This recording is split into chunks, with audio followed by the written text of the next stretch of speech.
ಎಲ್ಲರಿಗೂ ಇಂದಿನ ತರಗತಿಗೆ ಸ್ವಾಗತ. ಇಂದಿನ ತರಗತಿಯ ಮೊದಲನೇ ಕ್ವಶನ್ ನೋಡೋದಾದ್ರೆ, ಬೆಂಗಳೂರು ವಿಭಾಗವನ್ನ ಆಳಿದ ಮೊದಲ ಪ್ರಮುಖ ರಾಜಮನೆತನ ಯಾವುದು? ಚೋಳರ, ಇಲ್ಲ ಹೊಯ್ಸಳರ, ಇಲ್ಲ ಗಂಗರ, ಇಲ್ಲ ವಿಜಯನಗರ ಅರಸರ? ಬೆಂಗಳೂರು ವಿಭಾಗವನ್ನ ಆಳಿದ ಮೊದಲ ಪ್ರಮುಖ ರಾಜಮನೆತನ ಯಾವುದು ಅಂದ್ರೆ ಗಂಗರು ಅಂತ ಹೇಳ್ಬೋದಾಗಿದೆ.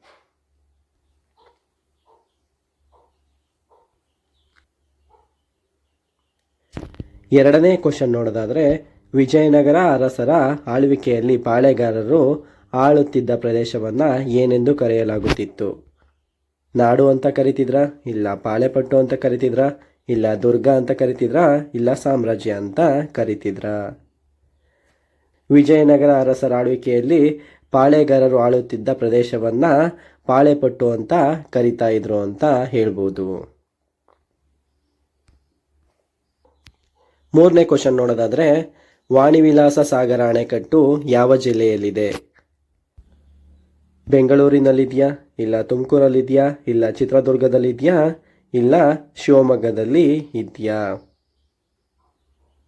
ವಾಣಿವಿಲಾಸ ಸಾಗರ ಅಣೆಕಟ್ಟು ಚಿತ್ರದುರ್ಗ ಜಿಲ್ಲೆಯಲ್ಲಿದೆ ಅಂತ ಹೇಳ್ಬೋದಾಗಿದೆ.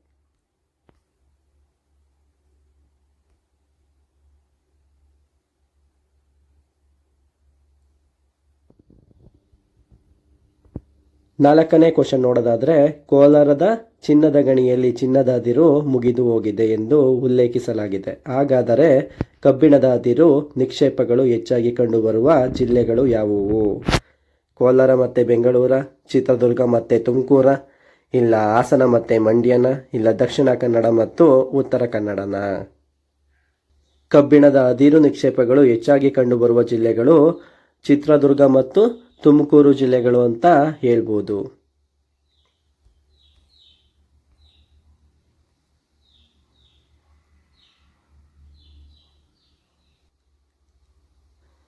ಐದನೇ ಕ್ವಶನ್ ನೋಡೋದಾದ್ರೆ, ಬೆಂಗಳೂರು ವಿಭಾಗದಲ್ಲಿ ಯಾವ ರೀತಿಯ ಅರಣ್ಯಗಳು ಕಂಡುಬರುತ್ತವೆ? ನಿತ್ಯ ಹರಿದ್ವರ್ಣ ಅರಣ್ಯಗಳು ಮಾತ್ರನಾ, ಇಲ್ಲ ಎಲೆ ಉದುರುವ ಅರಣ್ಯಗಳು ಮಾತ್ರನಾ, ಇಲ್ಲ ನಿತ್ಯ ಹರಿದ್ವರ್ಣದಿಂದ ಎಲೆ ಉದುರುವ ಅರಣ್ಯದವರೆಗೆ ವಿವಿಧ ಬಗೆಯ ಅರಣ್ಯಗಳು ಅಂತನಾ, ಇಲ್ಲ ಮ್ಯಾಂಗ್ರೋ ಅರಣ್ಯಗಳು ಅಂತನಾ? ಬೆಂಗಳೂರು ವಿಭಾಗದಲ್ಲಿ ನಿತ್ಯ ಹರಿದ್ವರ್ಣದಿಂದ ಎಲೆ ಉದುರುವ ಅರಣ್ಯದವರೆಗೆ ವಿವಿಧ ಬಗೆಯ ಅರಣ್ಯಗಳು ಕಂಡುಬರುತ್ತವೆ ಅಂತ ಹೇಳ್ಬೋದಾಗಿದೆ.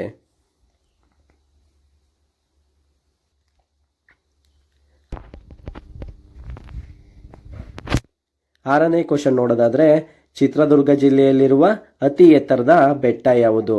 ನಂದಿದುರ್ಗನ, ಇಲ್ಲ ಕೊಡಚಾದ್ರಿನ, ಇಲ್ಲ ಹಾಲು ರಾಮೇಶ್ವರ ಗುಡ್ಡನ, ಇಲ್ಲ ಕಾವಲೆ ದುರ್ಗನ?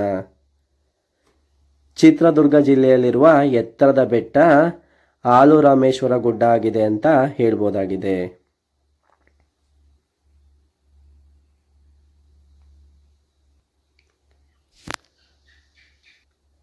ಏಳನೇ ಕ್ವಶನ್ ನೋಡೋದಾದ್ರೆ, ಬನ್ನೇರುಘಟ್ಟ ರಾಷ್ಟ್ರೀಯ ಉದ್ಯಾನವನ ಯಾವ ಜಿಲ್ಲೆಯಲ್ಲಿದೆ? ರಾಮನಗರನ, ಇಲ್ಲ ತುಮಕೂರ, ಇಲ್ಲ ಬೆಂಗಳೂರು ನಗರನ, ಇಲ್ಲ ಶಿವಮೊಗ್ಗನ? ಬನ್ನೇರುಘಟ್ಟ ರಾಷ್ಟ್ರೀಯ ಉದ್ಯಾನವನ ಬೆಂಗಳೂರು ನಗರ ಜಿಲ್ಲೆಯಲ್ಲಿದೆ ಅಂತ ಹೇಳ್ಬೋದು. ಎಂಟನೇ ಕ್ವಶನ್ ನೋಡೋದಾದ್ರೆ, ಬೆಂಗಳೂರು ವಿಭಾಗದ ಪ್ರಮುಖ ಕೃಷಿ ಬೆಳೆ ಯಾವುದು? ಭತ್ತನ, ರಾಗಿನ, ಗೋಧಿನ, ಇಲ್ಲ ಜೋಳನ? ಬೆಂಗಳೂರು ವಿಭಾಗದ ಪ್ರಮುಖ ಕೃಷಿ ಬೆಳೆ ರಾಗಿಯಾಗಿದೆ.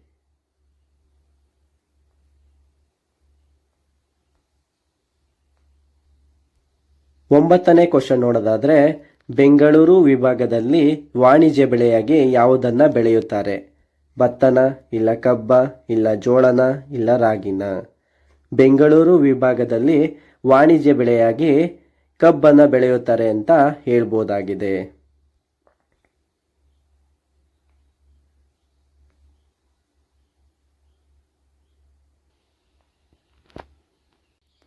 ಹತ್ತನೆಯ ಕ್ವಶನ್ ನೋಡೋದಾದ್ರೆ, ಯಾವ ಯೋಜನೆಯನ್ನ ಕೆ ಶೇಷಾದ್ರಿ ಅಯ್ಯರ್ ಅವರು ದಿವಾನರಾಗಿದ್ದ ಕಾಲದಲ್ಲಿ ಕೈಗೆತ್ತಿಕೊಳ್ಳಲಾಯಿತು? ವಾಣಿವಿಲಾಸ ಸಾಗರನ, ಇಲ್ಲ ಶಿವನ ಸಮುದ್ರ ಜಲ ವಿದ್ಯುತ್ ಯೋಜನೆನ, ಇಲ್ಲ ಮಾರ್ಕೋನಹಳ್ಳಿ ಜಲಾಶಯನ, ಇಲ್ಲ ತುಂಗಾ ಅಣೆಕಟ್ಟ? ಶಿವನ ಸಮುದ್ರ ಜಲವಿದ್ಯುತ್ ಯೋಜನೆಯನ್ನ ಕೆ ಶೇಷಾದ್ರಿಯಯ್ಯರವರು ದಿವಾನರಾಗಿದ್ದ ಕಾಲದಲ್ಲಿ ಕೈಗೆತ್ತಿಕೊಳ್ಳಲಾಯಿತು ಅಂತ ಹೇಳ್ಬೋದು.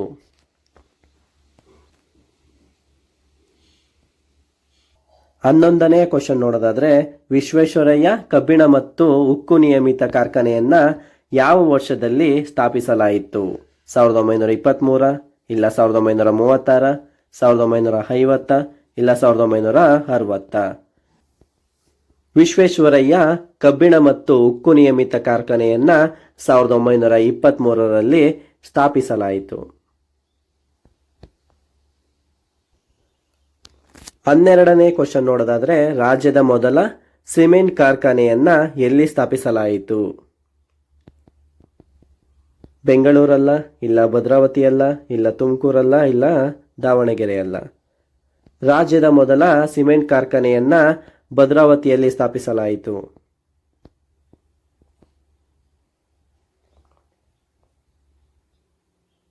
13ನೇ ಕ್ವಶನ್ ನೋಡೋದಾದ್ರೆ, 12ನೇ ಶತಮಾನದ ವಚನ ಸಾಹಿತ್ಯಕ್ಕೆ ಕೊಡುಗೆ ನೀಡಿದ ಅಕ್ಕ ಮಹಾದೇವಿ ಮತ್ತು ಅಲ್ಲಮ್ಮ ಪ್ರಭು ಯಾವ ಜಿಲ್ಲೆಯವರು? ಬೆಂಗಳೂರ, ಇಲ್ಲ ತುಮಕೂರ, ಇಲ್ಲ ಶಿವಮೊಗ್ಗನ, ಇಲ್ಲ ಚಿತ್ರದುರ್ಗನ?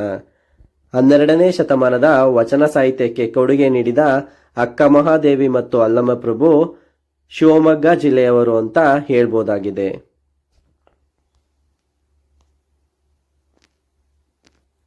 14ನೇ ಕ್ವಶನ್ ನೋಡೋದಾದ್ರೆ, ಕನ್ನಡದ ಮೊದಲ ವಾಕ್ಚಿತ್ರ ಸತಿ ಸುಲೋಚನದ ನಾಯಕ ನಟ ಯಾರು?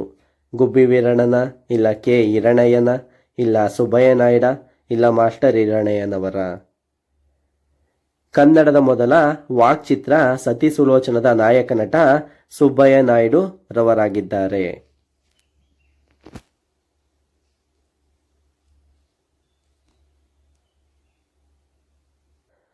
15ನೇ ಕ್ವಶನ್ ನೋಡೋದಾದ್ರೆ, ಜನಪದ ತಜ್ಞರಾದ ಯಾವ ಸಾಹಿತಿ ಜಾನಪದ ಲೋಕವನ್ನ ಸ್ಥಾಪಿಸಿದರು? ಕುವೆಂಪುರವರ, ಇಲ್ಲ ಮಾಸ್ತಿ ವೆಂಕಟೇಶ ಅಯ್ಯಂಗಾರ್ರವರ, ಇಲ್ಲ UR ಅನಂತಮೂರ್ತಿರವರ, ಇಲ್ಲ HL ನಾಗೇಗೌಡರವರ? ಜನಪದ ತಜ್ಞರಾದ HL ನಾಗೇಗೌಡರವರು ಜಾನಪದ ಲೋಕವನ್ನ ಸ್ಥಾಪಿಸಿದರು ಅಂತ ಹೇಳ್ಬೋದು.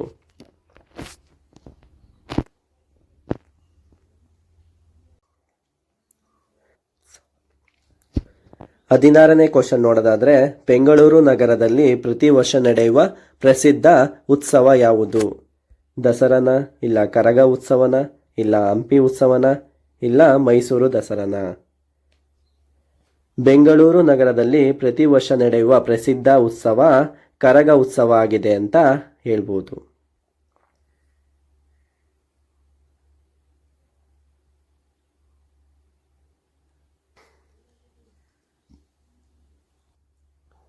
17ನೇ ಕ್ವಶನ್ ನೋಡೋದಾದ್ರೆ, ಬೆಂಗಳೂರು ವಿಭಾಗದಲ್ಲಿ ವಿಶೇಷವಾದ ಜಾನಪದ ನಾಟಕ ಕಲೆ ಯಾವುದು? ದೊಡ್ಡಾಟನ, ಯಕ್ಷಗಾನನ, ಬಯಲಾಟನ, ಸಣ್ಣಾಟನ? ಬೆಂಗಳೂರು ವಿಭಾಗದಲ್ಲಿ ವಿಶೇಷವಾದ ಜಾನಪದ ನಾಟಕ ಕಲೆ ಯಕ್ಷಗಾನವಾಗಿದೆ ಅಂತ ಹೇಳ್ಬೋದು.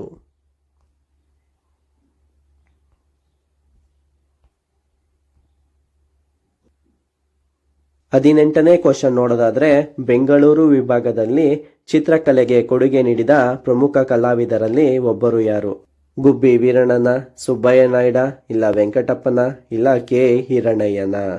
ಬೆಂಗಳೂರು ವಿಭಾಗದಲ್ಲಿ ಚಿತ್ರಕಲೆಗೆ ಕೊಡುಗೆ ನೀಡಿದ ಪ್ರಮುಖ ಕಲಾವಿದರು ವೆಂಕಟಪ್ಪ ಅಂತ ಹೇಳ್ಬೋದು.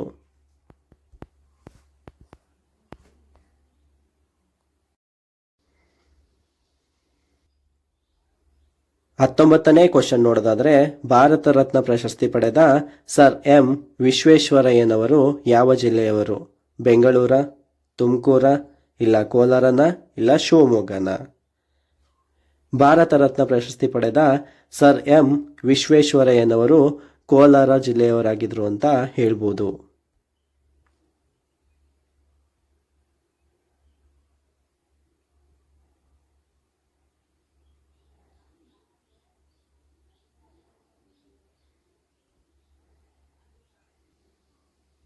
20ನೆಯ ಕ್ವಶನ್ ನೋಡೋದಾದ್ರೆ, ರಾಮನಗರ ಜಿಲ್ಲೆಯಲ್ಲಿ ಜನಿಸಿದ ಶ್ರೀ ಬಾಲಗಂಗಾಧರನಾಥ ಸ್ವಾಮೀಜಿಯವರು ಯಾವ ಮಠದ ಶೈಕ್ಷಣಿಕ ಸೇವೆಗೆ ಹೆಸರುವಾಸಿಯಾಗಿದ್ದಾರೆ? ಸಿದ್ಧಗಂಗಾ ಮಠನ, ಇಲ್ಲ ಆದಿಚುಂಚನಗಿರಿ ಮಠನ, ಇಲ್ಲ ಮುರುಘಾ ಮಠನ, ಇಲ್ಲ ಸುತ್ತೂರು ಮಠನ? ರಾಮನಗರ ಜಿಲ್ಲೆಯಲ್ಲಿ ಜನಿಸಿದ ಶ್ರೀ ಬಾಲಗಂಗಾಧರನಾಥ ಸ್ವಾಮೀಜಿಯವರು ಆದಿಚುಂಚನಗಿರಿ ಮಠದ ಶೈಕ್ಷಣಿಕ ಸೇವೆಗೆ ಹೆಸರುವಾಸಿಯಾಗಿದ್ದಾರೆ ಅಂತ ಹೇಳ್ಬೋದು.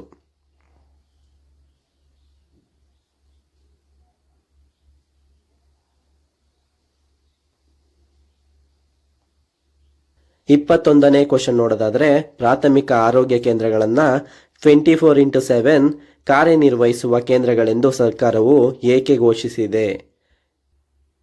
ಶಿಕ್ಷಣವನ್ನು ಉತ್ತೇಜಿಸಲ, ಇಲ್ಲ ಸಾರ್ವಜನಿಕ ಸಾರಿಗೆ ಸುಧಾರಿಸಲ, ಇಲ್ಲ ಸಂತಾನೋತ್ಪತ್ತಿ ಆರೋಗ್ಯವನ್ನು ಉತ್ತಮಪಡಿಸಲ, ಇಲ್ಲ ಕೈಗಾರಿಕೆಗಳನ್ನು ಬೆಂಬಲಿಸಲ? ಪ್ರಾಥಮಿಕ ಆರೋಗ್ಯ ಕೇಂದ್ರಗಳನ್ನು 24x7 ಕಾರ್ಯನಿರ್ವಹಿಸುವ ಕೇಂದ್ರಗಳೆಂದು ಸರ್ಕಾರವು ಸಂತಾನೋತ್ಪತ್ತಿ ಆರೋಗ್ಯವನ್ನು ಉತ್ತಮಪಡಿಸಲು ಘೋಷಿಸಿದೆ ಅಂತ ಹೇಳ್ಬೋದಾಗಿದೆ.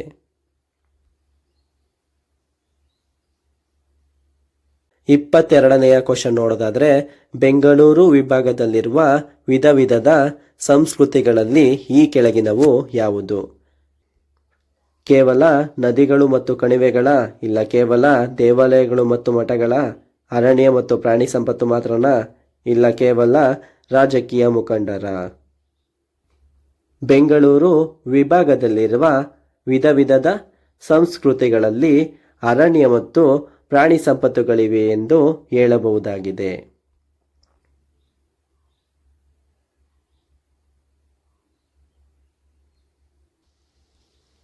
ಇಪ್ಪತ್ತ್ಮೂರನೇ ಕ್ವಶನ್ ನೋಡೋದಾದ್ರೆ, ಕರ್ನಾಟಕ ಏಕೀಕರಣಕ್ಕೆ ಪ್ರಮುಖ ಪಾತ್ರ ವಹಿಸಿದ ಕೆ.ಸಿ. ರೆಡ್ಡಿ ಅವರು ಯಾರು? ಮೊದಲ ಮುಖ್ಯಮಂತ್ರಿನ, ಎರಡನೇ ಮುಖ್ಯಮಂತ್ರಿನ, ಮೂರನೇ ಮುಖ್ಯಮಂತ್ರಿನ, ಇಲ್ಲ ನಾಲ್ಕನೇ ಮುಖ್ಯಮಂತ್ರಿನ?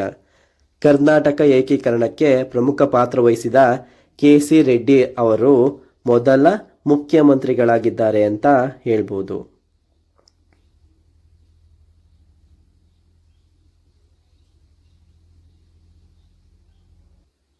ಇಪ್ಪತ್ನಾಲ್ಕನೇ ಕ್ವಶನ್ ನೋಡೋದಾದ್ರೆ, ವಿಶಾಲ ಮೈಸೂರು ರಾಜ್ಯದ ಮೊದಲ ಮುಖ್ಯಮಂತ್ರಿ ಯಾರು? ಕೆ.ಸಿ. ರೆಡ್ಡಿನ, ಕೆಂಗಲ್ ಹನುಮಂತಯ್ಯನ, ಎಸ್ ನಿಜಲಿಂಗಪ್ಪನ, ಕಡಿದಾಳ್ ಮಂಜಪ್ಪನ? ಎಸ್ ನಿಜಲಿಂಗಪ್ಪನವರು ವಿಶಾಲ ಮೈಸೂರು ರಾಜ್ಯದ ಮೊದಲ ಮುಖ್ಯಮಂತ್ರಿಗಳಾಗಿದ್ದರು ಎಂದು ಹೇಳ್ಬೋದು.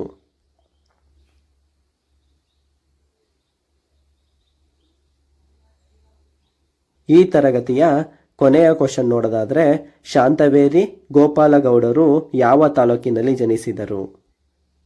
ಬೆಂಗಳೂರು ಉತ್ತರನ, ಇಲ್ಲ ತಿಪಟೂರ, ಇಲ್ಲ ತೀರ್ಥಹಳ್ಳಿನ, ಇಲ್ಲ ಚನ್ನಪಟ್ಟಣನ? ಶಾಂತವೇರಿ ಗೋಪಾಲಗೌಡರು ತೀರ್ಥಹಳ್ಳಿ ತಾಲೂಕಿನಲ್ಲಿ ಜನಿಸಿದರು ಎನ್ನಬಹುದು.